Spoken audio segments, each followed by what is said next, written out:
नमस्कार साथियों, अस्सलाम वालेकुम। जैसा कि आप लोगों को पता है कि कल सुप्रीम कोर्ट ऑफ इंडिया में डॉक्टर कफील खान की मिसलेनियस हियरिंग हुई, जिसके मद्देनज़र रखते हुए honourable chief justice Bobde sir, honourable justice Bopanna sir, honourable justice Ram Subramanian sir ने इसकी सुनवाई करी और इसमें 15 दिनों का ऑर्डर दिया गया है इलाहाबाद हाई कोर्ट को कि 15 दिनों के अंदर आपको डॉक्टर कफील खान की जो रिट क्रिमिनल पिटीशन है एनएसए एक्ट के द्वारा, उसे तुरंत कहीं ना कहीं उसमें ऑर्डर पास किया जाए। और साथ ही साथ उन्होंने ये भी कहा है हमारी पहली प्राथमिकता रही है ऐसे केसों को सुलझाने के लिए, हम किसी को भी इस तरीके से तकलीफ नहीं देते हैं। लेकिन कहीं ना कहीं आपने देखा कि ये सीधा सीधा निशाना जाता है उत्तर प्रदेश के मुख्यमंत्री जी के ऊपर।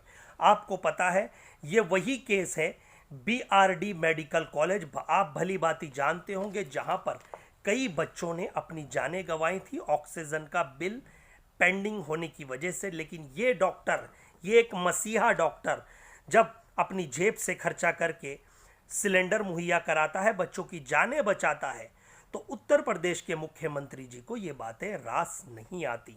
और कहीं ना कहीं वो कहते हैं कि ये कौन है डॉक्टर कफील? तू है डॉक्टर कफील, तुझे हीरो बनने का बहुत शौक है, तुझे मैं दिखाता हूँ। तो ये शब्दों का अल्फाज उन्होंने इस्तेमाल किए और डॉक्टर कफील ने ऐसे स्टेटमेंट में कहा कि जो मुख्यमंत्री जी अब उनसे काफ़ी नाराज़ हैं। इसके मद्देनज़र रखते हुए उनकी बेल होती है, उसके बाद वो तमाम हिंदुस्तान में लोगों की मदद करते हुए देखे जाते हैं, जहाँ बाढ़ हो, आपदा हो या कोई भी परेशानी हो, बीमारियां हो। लेकिन कहीं ना कहीं आपको पता है कि एक पर्सनल इंटेंशन का मामला हो गया है। क्यों ऐसा मैं इसलिए कह रहा हूं क्योंकि जब अलीगढ़ मुस्लिम यूनिवर्सिटी में सीए और एनआरसी के खिलाफ स्पीचेस हो रही थी, पूरे देश में हो रही थी, तो डॉक्टर कफील ने भी वहाँ पर इनवाइटेड थे, वो एक गेस्ट थे, वहाँ पर स्पीच दी। स्पीच देने के बाद उन्हें मुंबई में वो एक आते हैं कार्यक्रम में, मुंबई में एसटीएफ मतलब उत्तर प्रदेश की जो पुलिस है वो तुरंत मुंबई एयरपोर्ट से अरेस्ट कर लेती है और उन्हें बतलाती नहीं आखिर मामला क्या है। 3 दिन तक उन्हें जेल में रखा जाता है, उनकी बेल भी हो जाती है और बेल होने के बाद आप बताइए एनएसए कैसे लगता है जब एक जिसे आप एक्यूज बना रहे हैं उसकी बेल हो जाती है। तो बेल होने के बाद आप तुरंत एनएसए एक्ट कैसे लगा सकते हैं?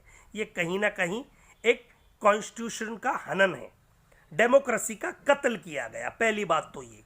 दूसरी बात, ये एनएसए एक्ट वो होता है नेशनल सिक्योरिटी एक्ट, जो रसूख का कानून कहते हैं। ये बहुत संगीन कानून होता है कि मतलब जिससे देश को खतरा हो, देश की एजेंसी को खतरा हो, देश की ऐसी बहुत खुफिया खबरें जो बाहर लीक ना हो, उनके ऊपर एनएसए एक्ट लगाया जाता है। तो मुझे ये बताइए, ये तो बड़ा सीधा, ये बड़ा सच्चा इंसान था, ये तो बच्चों की जानें बचा रहा था। अब जानें बचाने के लिए आप एनएसए एक्ट उसे गिफ्ट में दे रहे हैं। कहीं ना कहीं ये अपनी कमियां छुपाने के लिए उनके ऊपर एनएसए एक्ट लगाते हैं, क्योंकि लोगों का जो रुझान है, जो दिमाग उत्तर प्रदेश से हट के सीधे सीधे डॉक्टर कफील की न्यूज़ पर चला जाए। खैर, आप जानते हैं कि सत्य ज़्यादा दिन परेशान नहीं हो सकता, परेशान करते हैं, परेशान नहीं हो सकता और पराजित भी नहीं हो सकता। थोड़ा वक्त परेशान हो सकता है लेकिन पराजित कभी नहीं हो सकता, ये भली बात ही आप जानते हैं। और जिस तरह से आप पूरे देश में डॉक्टर कफील को शायद जो नहीं जानता था वो भी आज जानने लगे हैं। डॉक्टर कफील की रिहाई के लिए उत्तर प्रदेश में जो पिटीशन फाइल की गई है इलाहाबाद हाई कोर्ट में, वो 15 डेटें पेंडिंग है। कभी कोरोना वायरस का हवाला, कभी सैनिटाइजेशन का हवाला, कभी टेक्निकल रीज़न का हवाला, कभी वीडियो कॉन्फ्रेंसिंग का हवाला। कहीं ना कहीं ऐसी तरकीबें दी जाती हैं और हमेशा जो डिवीज़न बेंचेस हैं वो चेंज हो जाती हैं, वो फिर ऑर्डर नहीं दे पाते हैं। तो 15 डेट से एक्चुअली आपको भी पता है कि ये कहीं ना कहीं सुप्रीम कोर्ट का भी एक जजमेंट है कि आपको बेल देना एक एक्यूज का अधिकार है, आप उसके अधिकार को नहीं छीन सकते। ये जुडिशरी में है, ये लॉ में है, ये कानून कहता है अगर आप उसकी बेल नहीं दे रहे तो कानून का हनन कर रहे हैं, आप अपराध कर रहे हैं। तो कहीं ना कहीं ये सीधा सीधा निशाना जो जाता है ये उत्तर प्रदेश के मुख्यमंत्री के ऊपर जाता है। कहीं ना कहीं इसके परिवार को इस तरह से परेशान किया जाए, मेंटली टॉर्चर किया जाए, मेंटली डिस्टर्ब किया जाए। तो मैं ये कहना चाहता हूँ कि इस हिंदुस्तान में डॉक्टर बाबा साहेब अंबेडकर का बनाया हुआ संविधान है और हम सब संविधान पे ही चलते हैं। ये कानून जुडिशरी जो है वो संविधान पे चलती है, वो कॉन्स्टिट्यूशन पे चलती है। आखिर ये क्यों भूल जाते हैं राजनेता? जब वो शपथ लेते हैं तो शपथ लेते वक्त भी संविधान की कस्में खाते हैं, कॉन्स्टिट्यूशन की कस्में खाते हैं और बाद में सब भूल जाते हैं। खैर, आप भली भांति जानते हैं कि 19 अगस्त को डॉक्टर कफील की अगली सुनवाई इलाहाबाद हाई कोर्ट में है, जो पेंडिंग है 15 डेट से। अब उसका निकाल आने वाला है। अब इलाहाबाद हाई कोर्ट को उसमें ऑर्डर देना पड़ेगा।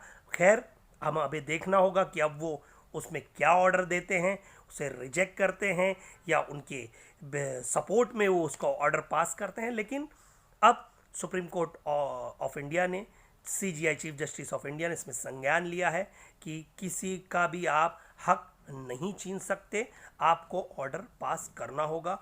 तो मैं आप लोगों से यही गुजारिश करना चाहता हूँ, कुछ लोगों जो सोशल मीडिया के माध्यम से आवाज़ तो उठा रहे हैं लेकिन आवाज़ वहाँ तक नहीं पहुँच रही है। देखिए, कांग्रेस ने भी एक अभियान शुरुआत की है, स्पीक अप फॉर डॉक्टर कफील। जिस तरह से प्रियंका गांधी मैडम ने इसमें बहुत सूझबूझ तरीके से मेहनत की, लेटर दिए मुख्यमंत्री को, संजय निरुपम जी ने यहाँ पे मेहनत की और बहुत सारे ऐसे सीनियर लीडर हैं जो इसमें आवाज़ उठा रहे हैं। नदीम जावेद जी आवाज़ उठा रहे हैं, तो काफ़ी लोग इसमें आवाज़ उठा रहे हैं। अब ये आवाज़ कोई रोक नहीं सकता। देखिए, संविधान है, संविधान को आप तोड़ नहीं सकते, ख़त्म नहीं कर सकते।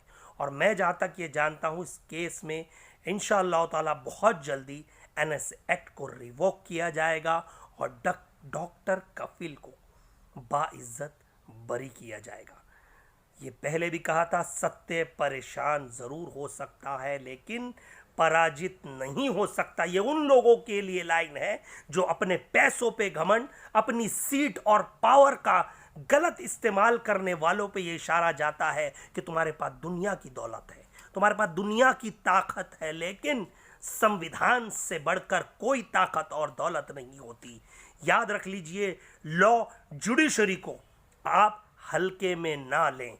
एक मैं ये कहना चाहता हूँ, ये डॉक्टर कफील ही नहीं, SC ST माइनॉरिटी OBC के जितने लोगों के खिलाफ गलत तरीके से इस तरह के कानून लगाए जा रहे हैं, उन्हें सरकार को हटाना होगा, जल्द से जल्द हटाना होगा, नहीं तो पूरे देश में इंशाअल्लाह ताला इनकलाब आएगा और ज़रूर आएगा। ये याद रख लिए, जब कहते हैं ना, जोर जुल्म की टक्कर में संघर्ष हमारा नारा है।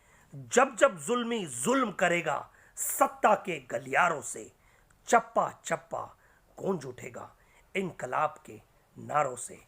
जय हिंद, इनकलाब जिंदाबाद।